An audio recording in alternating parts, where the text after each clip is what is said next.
দিনটা ছিল বুধবার।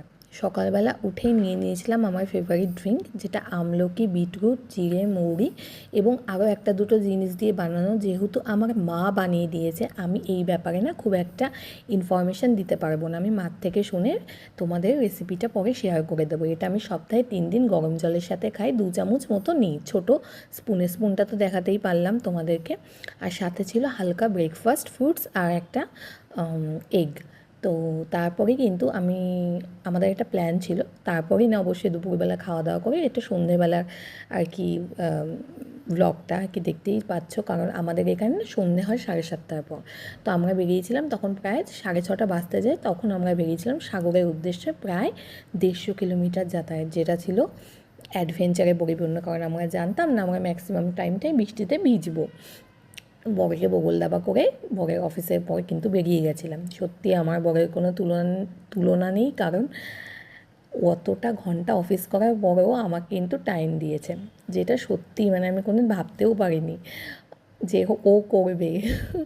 যাই হোক, দেখতে পাচ্ছ আমরা জুডিও আর রিলায়েন্সে কিছু কেনাকাটার পর চলে এসেছিলাম ইন্ডিয়ান কফি হাউসে, যেটা সাউথ ইন্ডিয়ান ছোঁয়া আছে।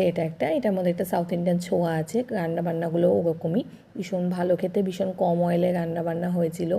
যেটা অর্ডার করেছিলাম ছোলা ভাটুরে, সেটা এত কম অয়েলে যে ছোলা ভাটুরে হয় আমি তো জানতাম না, কারণ যেখানে খেয়েছি একদম মানে অয়েলে ভর্তি ছিল এতদিন যেখানে যেখানে খেয়েছি আমরা।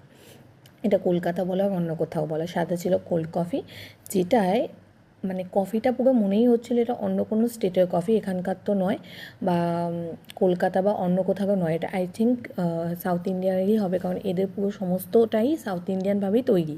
আর লাস্টে আমরা চাট খেতে গেছিলাম। এটা ওখানকার একটা হোটেল, ওটার নাম বোধহয় যতদূর H2 বলে হোটেলটার নাম। আমার নামটা এখন মনে পড়ছে না, আমি নামটা দিয়ে দেবো, হয়তো নামটা আমি ভুলও বলতে পারি। তো সেইখানে আমরা অ্যাকচুয়ালি চাট খেতে গেছিলাম। তো এইটা না হোটেলের একটা ছোট্ট জায়গা, যেখানে রেস্টুরেন্ট মতো করা, ওখানে পাশে বসে তোমরা যে কোনো খাবার অর্ডার করে খেতে পারো। তারপরে কিন্তু পাড়ি দিয়েছিলাম বাইক নিয়ে আবার 70-80 কিলোমিটার উদ্দেশ্যে। তখন বেজে গেছিলো রাত 10:30। ভিজতে ভিজতে 2 ঘন্টা পর বাড়ি ফিরেছিলাম।